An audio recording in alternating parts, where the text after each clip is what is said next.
I've always worked night shifts, but that night at store 17 left a mark on me I'll never forget. It was a department store in rural Illinois, with those endless aisles that seemed to stretch on forever, and a ceiling so high it made everything quieter than it should be. Anyone who's worked in a place like that at night knows that the sound of your own footsteps can be more unsettling than the silence itself. The team was small that night. It was the end of the month, and that meant inventory. We had to count item by item, fill out forms, and go over entire shelves without making mistakes. I was exhausted before I even started. The store's cold fluorescent lights were only partially on, casting shadows along the edges of the aisles. Everything looked a little darker than usual, like the building had absorbed the darkness from outside. I started counting in the electronics section, like I always did. I had my own system organized the boxes by row and went through marking them down. But something made me glance at the monitor that showed the security cameras. It sat on top of the customer service counter.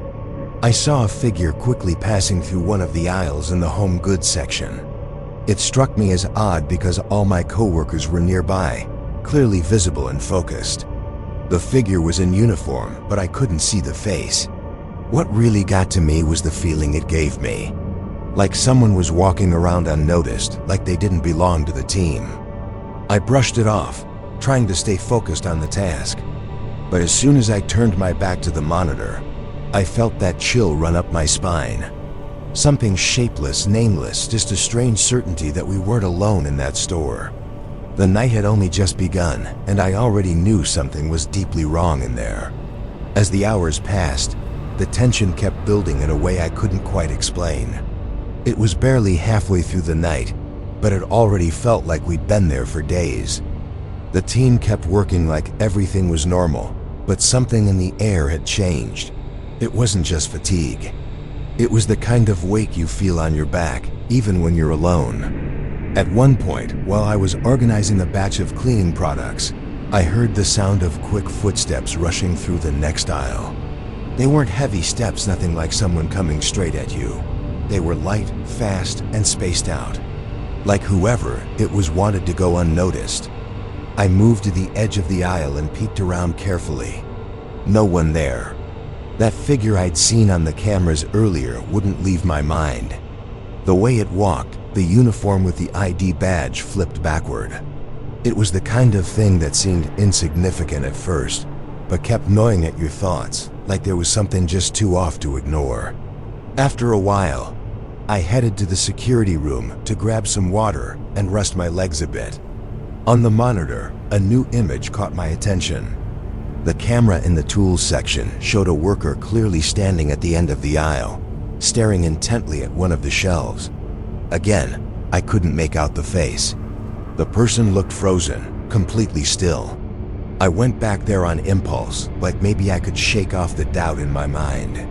When I arrived, the section was completely empty, not a single sound. No sign anyone had been there in the last few minutes. What really got to me was seeing a fallen package on the floor right, where the figure had been in the footage. That was real. Someone or something had been there, but no one had passed me on the way. No hurried footsteps, no commotion. Just that heavy silence and the faint hum of the ventilation system overhead. I went back to work, trying not to overthink it, but it didn't help. From that point on, every shadow on the floor looked longer than it should have.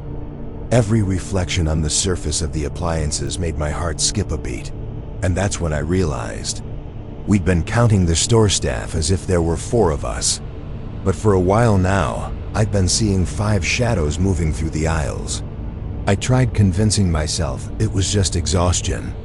The mind plays tricks when your routine turns into an endless loop of shelves and fluorescent lights. But no matter how hard I tried to focus on the inventory, something wouldn't let me rest. The team's behavior was predictable. I already knew how each person walked, the sounds each one made when moving. But that night, the sounds were offbeat. There was an extra footstep between the others, a presence that appeared out of nowhere, then vanished as if it had never been there. And the most disturbing part was that whenever I tried to follow that movement, I always ended up alone in deserted aisles. The store's lighting made everything seem more distorted. Darkened corners appeared to shift if I looked too quickly. Shelves cast shadows that made no sense, and the floor reflected figures that disappeared when I stared straight at them. It wasn't just discomfort. It felt like the very space of the store was being manipulated. I started noticing small signs scattered across different sections, boxes flipped over, tags torn off, items displaced in almost imperceptible ways, like someone had been walking behind us, mimicking our actions. But just a beat too late. A subtle, cruel game of retracing our steps with a touch of disorder. In one of those moments, I broke away from the others to reorganize a stock area at the back of the store. It was a tighter space, with narrow aisles and boxes stacked nearly to the ceiling. That's when I felt a chill in the air, like a door had just opened. But there were no windows, no exits nearby.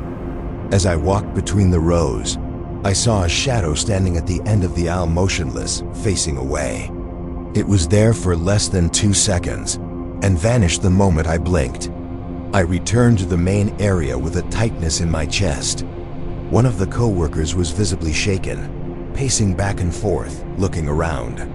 That's when I realized someone was missing. One of the employees was no longer there. His absence was too quiet. No one mentioned it, no one asked. It was like we were all being slowly pushed into a state of denial, acknowledging that something was wrong, but too afraid to face it head on.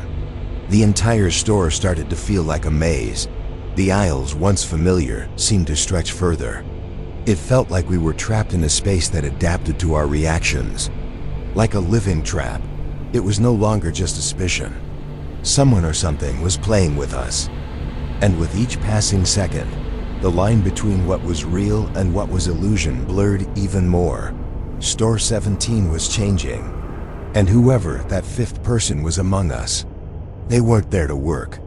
The feeling of being hunted was no longer just a suspicion. It was happening, but this wasn't a typical hunt. It felt like we were bait, and the store itself was the hunting ground. We didn't know where it was coming from, what it wanted, or how it moved. But we knew it was there. And now, one of us had vanished without a trace.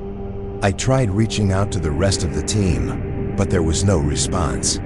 The store suddenly seemed to have swallowed all sound. No voices, no radio chatter. Just the low hum of the ventilation system, now louder than before. I headed toward the main entrance. The automatic doors were locked tight, completely unresponsive, like they'd been disconnected from the control system. Forcing the metal bars did nothing. They didn't budge. I made my way to the central counter where the emergency phone was located. Its screen was dead, no signal. The control panel lights were blinking in a strange pattern, as if being manipulated remotely. This wasn't a normal technical glitch. It was orchestrated, precise, like someone was systematically shutting down every way we had to contact the outside world. I looked at the camera panel. The footage was distorted, full of interference, but still showed parts of the store. And in several of them, the figure with the flipped ID badge appeared, always in the background, sometimes motionless, other times slowly walking as if he knew exactly where each of us was. In one of the feeds, he seemed to be staring straight into the camera. In another, I saw my own reflection, with him standing right behind me.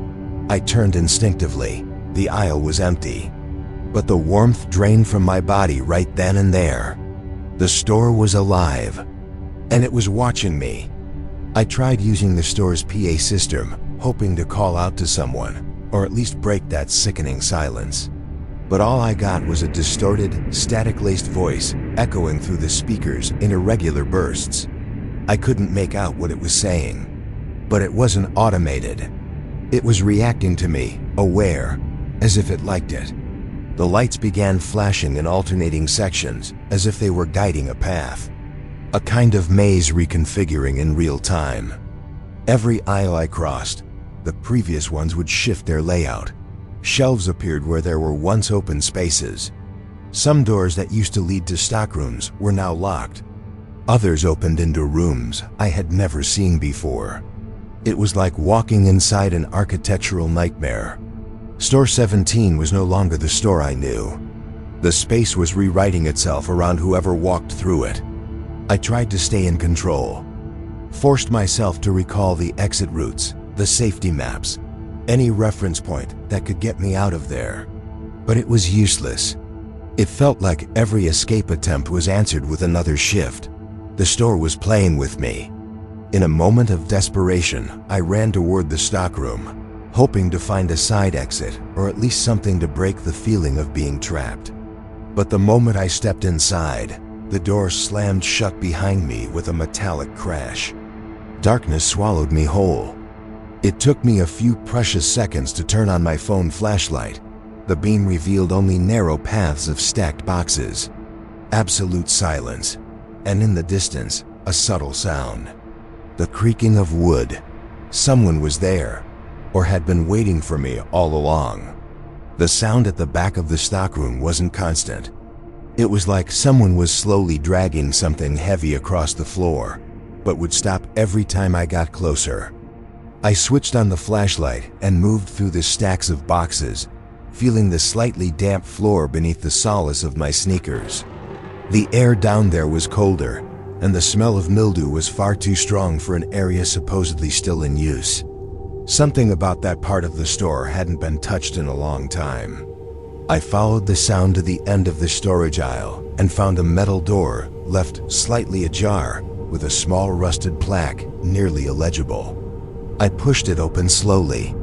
The door creaked, revealing a narrow concrete staircase leading even further down. Beneath the stockroom, there was a lower level, a basement I hadn't even known existed. With every step I descended, the beam of my flashlight flickered. It wasn't the battery.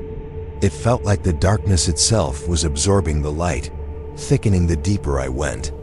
The air down there felt suspended, like time had stopped moving. At the bottom of the stairs, there was a narrow hallway lined with stained tiles and old metal lockers, some hanging open, others dented and shut tight. It looked like a forgotten remnant of some old part of the store's structure. At the end of the hallway, I found a rusty filing cabinet, partially open. Inside were yellowed folders with records dating back decades. The dates were from the 1980s, and the documents listed inventory logs, employee names, and nighttime incident reports. One paper had red pen scribbles circling a specific entry: employee missing during March inventory. Night shift, last seen in tools section. I kept flipping through until I found a record clipped with a photograph. The face sent a chill through me. It was the same man seen on the cameras. Standard store uniform, ID badge hanging flipped backward, as if someone had tried to hide the name. The document was marked "Employee Not Located," and underneath, in almost faded handwriting, someone had written, "The store wouldn't let him leave." The phrase felt more symbolic than literal, but in that moment, it made perfect sense. This wasn't just an old building. Store 17 held things. Stories no one told, records that never reached the upper floors.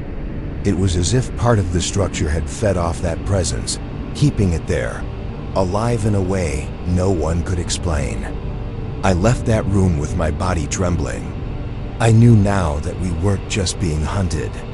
We were being repeated, reenacted, as if we were part of a cycle. And I didn't know if there was still time to break it. After leaving that basement, everything changed. I don't know if it was what I saw in those documents, or if the store itself realized I knew too much. But the atmosphere got heavier. The air felt thick, like I was breathing through an invisible filter. The darkness wasn't just around me anymore, it clung to my skin. I made my way back through the stockroom, heart pounding, trying to find an exit route. The shelves felt tighter, as if they'd shifted while I was gone. The emergency lighting flickered erratically, casting moving shadows that seemed to writhe along the walls. And then I heard them. Footsteps. Fast. Right behind me. It wasn't my imagination. That thing was there, following me, and it wasn't hiding anymore. I ran without looking back, dodged between boxes, turned corners, tripped over a supply cart, and got back up with a scraped arm. The whole store felt like it was spinning around me. Every direction seemed to lead to the same place. But there was one last shot, the emergency panel near the flammable product storage. If I could activate the manual alarm, maybe it would trigger a call for help. I reached it with my lungs on fire, flipped open the protective cover, and yanked the lever. The siren screamed out in a metallic wail, slicing through the silence like a blade. The emergency lights flared, now pulsing red, and for a moment, the space itself seemed to shudder. Behind me, the footsteps stopped. It didn't like being exposed. I didn't know if I had won, but at least now, someone outside would hear. When the first flashes of blue light danced across the front windows, I felt my body nearly give out. The wail of approaching sirens cut through the early morning air with a sound that, for the first time, felt like hope. The floor beneath my feet still trembled slightly, as if the building itself was trying to settle back into place. They found me curled up behind one of the promotional islands, covered in dust, hands shaking, eyes fixed on the ceiling. The security guards pulled me out slowly, saying things I couldn't quite understand at first. I could only point weakly toward the back of the store, to the place where that thing had been, but when they looked, there was nothing. All the internal cameras had been wiped. Not a single recording from the night was recoverable. The motion sensors had remained inactive for hours, and no one could explain why the emergency system had been triggered if supposedly there was no real threat. As for the missing employee, there was no trace. No name in the records. No file. As if he had never existed. I tried to tell them what I'd experienced. Recounted every step, showed the documents I'd found in the basement. But they told me that section had been sealed off for years, condemned after a structural leak. There wasn't supposed to be any access. No one was held responsible. The store reopened 2 days later, new team, new inventory. I never went back. But now and then, I see posts in obscure forums or hear rumors from new employees who say they've seen someone extra on the night shift cameras, a man in a store uniform, always with his name badge flipped.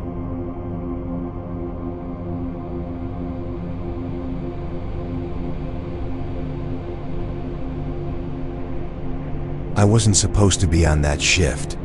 I wasn't even part of the regular staff. I had just started a few days earlier, and they already had me filling in for an emergency shift.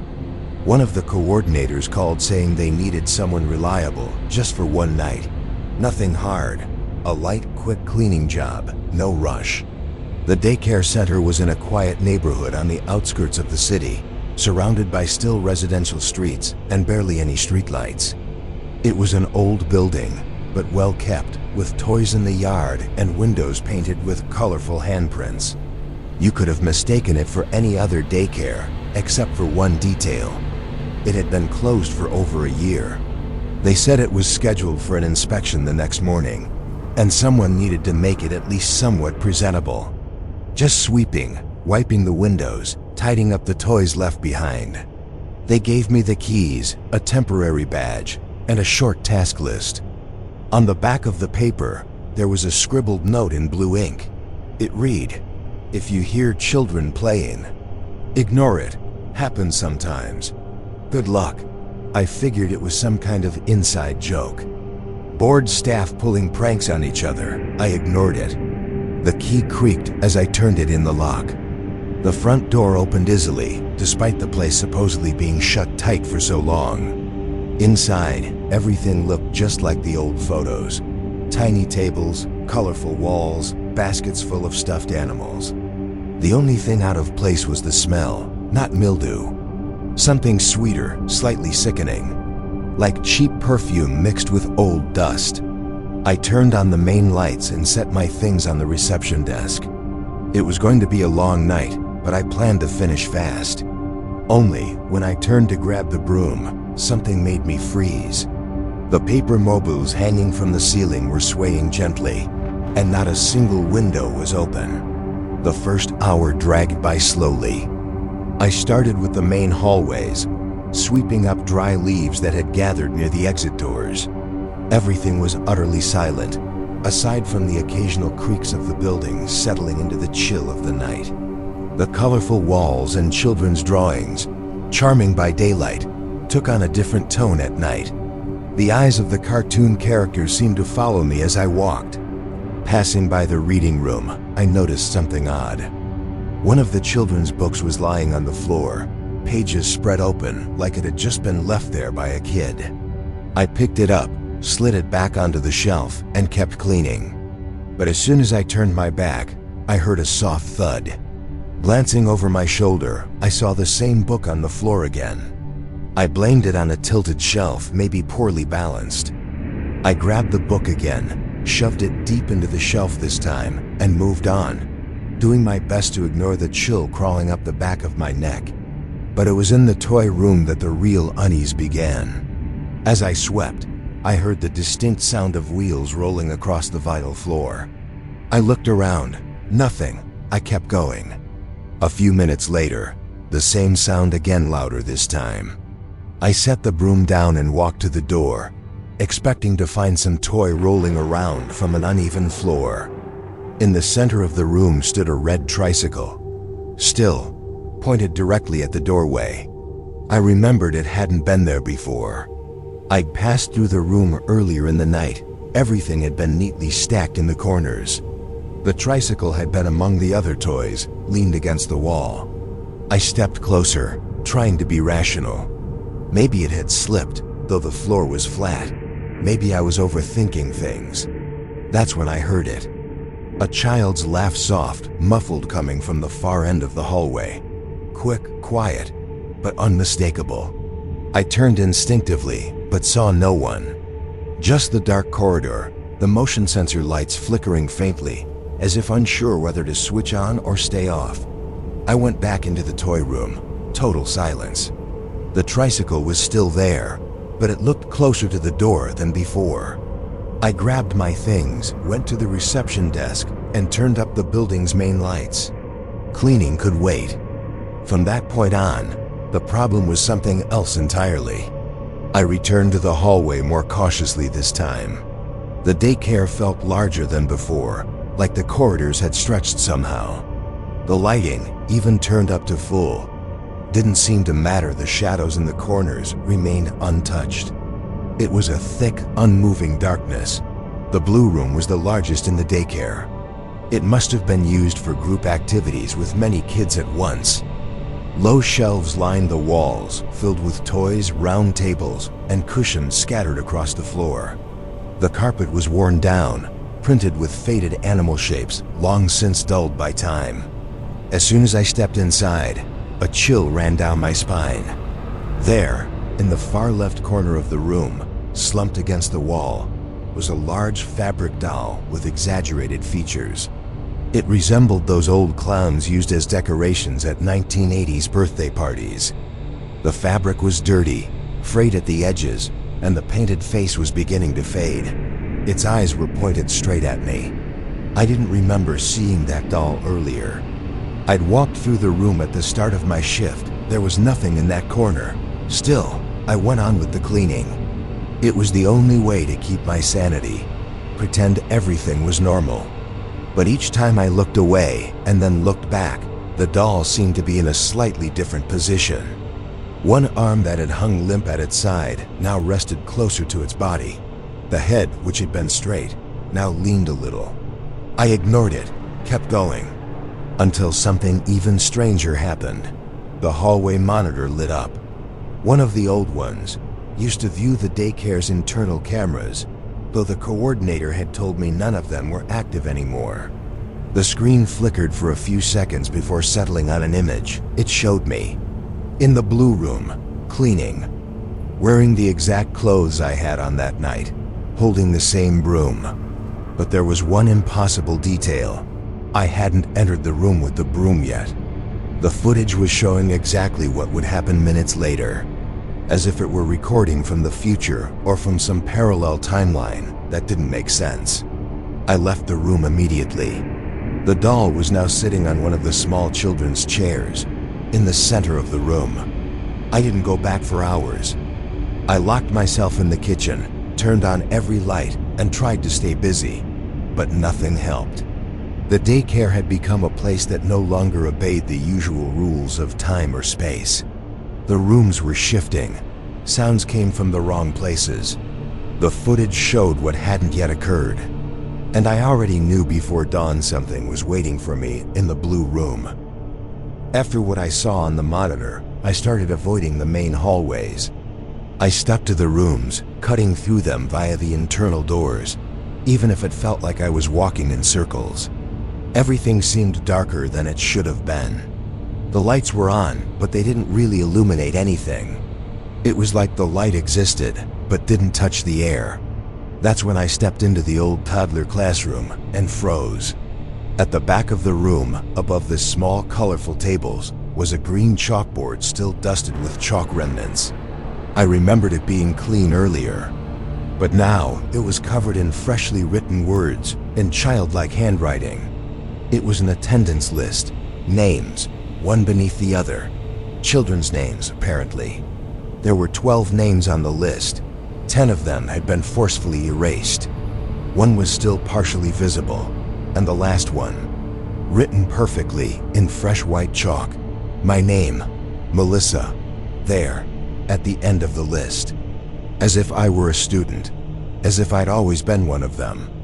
I don't know how long I stood staring at it, but my body locked up like my lungs had forgotten how to breathe. The chalk still sat on the closest desk. I picked it up with trembling fingers and began erasing my name. But as I did, I heard a sound coming from nowhere and everywhere, tiny footsteps, firmly pressing into the vinyl floor, coming from the hallway, but also from the opposite door of the classroom, and from the side entrance to the cafeteria all at once.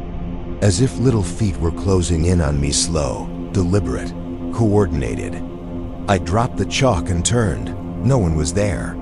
But on the floor, in the dust and chalk residue, were small footprints neatly aligned, leading toward the classroom door. Children's footprints. I followed them, though I didn't know why. With each step, it felt like reality was sinking deeper into something it couldn't hold. The prints led me to the cafeteria.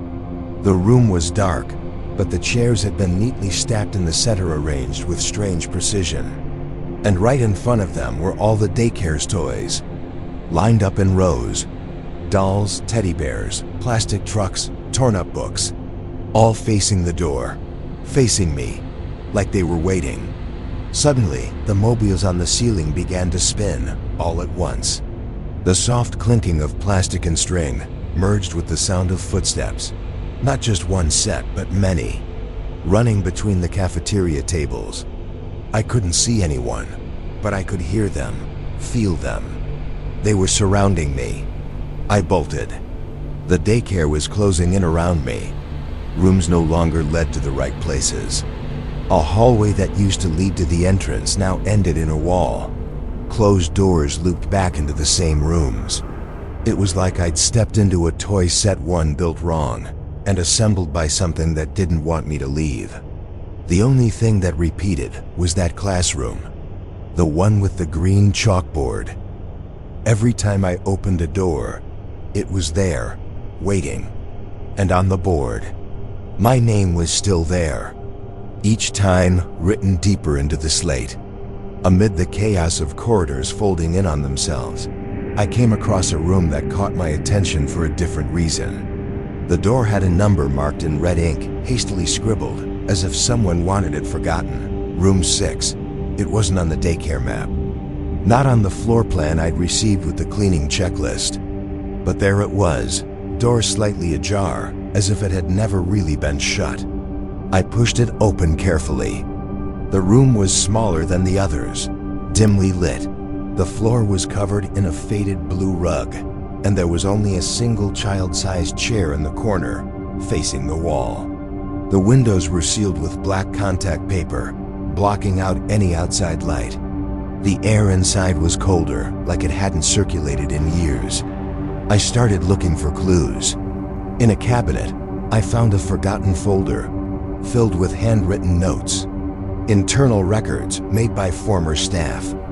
Inside were vague descriptions of repeated incidents in that very room. Reports of toys activating on their own, children talking to invisible people, voices coming from inside the walls. One sentence appeared again and again across multiple pages. Room 6 never closes. Some pages were torn, others violently scratched through. But the message was clear. Someone had tried to erase it, but couldn't. That room was a fixed point inside the daycare, something that couldn't be shut down or hidden. I hurried to leave, but when I tried pulling the door shut, it stuck. It wouldn't close. I pushed, pulled, twisted the knob, but it always returned to that same slightly open position, like it refused to be sealed off. Then I heard it. A soft scratching from inside, like fingernails dragging across the wooden floor. Something was moving in there behind the wall, and the child's chair, once turned toward the wall, was now pointed straight at the door. I didn't wait any longer. I ran. But even now, when I think about that night, it's room 6 that haunts me the most. Not because of what I saw, but because of what never came out. Shortly after leaving room 6, the daycare plunged into darkness. The lights, which had been flickering before, now went out completely, as if the entire building had been cut off from power. But the sounds, those kept going and multiplied. Toys falling, balls bouncing on their own, quick bursts of laughter slicing through the air like a crowd of invisible children had suddenly flooded the hallways. The noise came from every direction, rushing footsteps, spinning wheels, slamming doors, and in the midst of it all, the most unsettling sound of them all, the intercom melody. That soft, cheerful tune usually played between daytime announcements, now played distorted, full of interference, scratching at my ears like needles. The reception TV turned on by itself. The screen was filled with static at first, but gradually the image sharpened. It was a live feed of the main hallway. I was there standing still, watching myself on the screen. And behind me, small silhouettes began to appear. One by one, stepping out of doors, out of shadows from inside the rooms. They walked slowly, forming a semicircle around me. I tried to run, but every exit was locked, doors sealed, windows reinforced. It was as if the daycare had shut itself from the inside, refusing any chance of escape. The air was freezing, thick, nearly impossible to breathe. Then, from somewhere in the building, a child's voice, clear, soft, whispered through the intercom speakers, "Recess time," and the toys started moving. On their own, as if someone or something was ready to play. With me. The next morning, the inspection team arrived early, just as scheduled. The coordinator found the daycare gate unlocked. The reception area was clean, organized, everything in place. Even the toys, once scattered and abandoned, were now stacked neatly, almost too perfectly. But there was no sign of the cleaning worker, no trace of Melissa, no personal items, no badge, no phone, not even a hint she'd ever been there. Her name wasn't on any of the daycare's official documents. And when they tried to check the security footage, the system simply returned no history. According to the equipment, the previous night had never happened. The inspection went on as usual. No one commented on the strange silence in the hallways. No one mentioned the doll in the blue room, now lying on its side, face turned toward the wall. While reviewing materials in the toddler classroom, one of the inspectors noticed something odd. At the back of the room, the green chalkboard still had an attendance list written in white chalk. 10 names. The last one written more firmly than the rest. Melissa, next to it. The word present written in childish handwriting in red chalk. The director erased it quickly, saying it was just something old. But that night, when the building's security hub reactivated the internal system, a new log appeared on the terminal. Time, 11:47 p.m. ID. Night cleaning crew name, blank, room 6. Active, and moments later, the intercom rang by itself, despite being switched off. A child's voice echoed through the hallways. "Teacher, there's a new kid coming."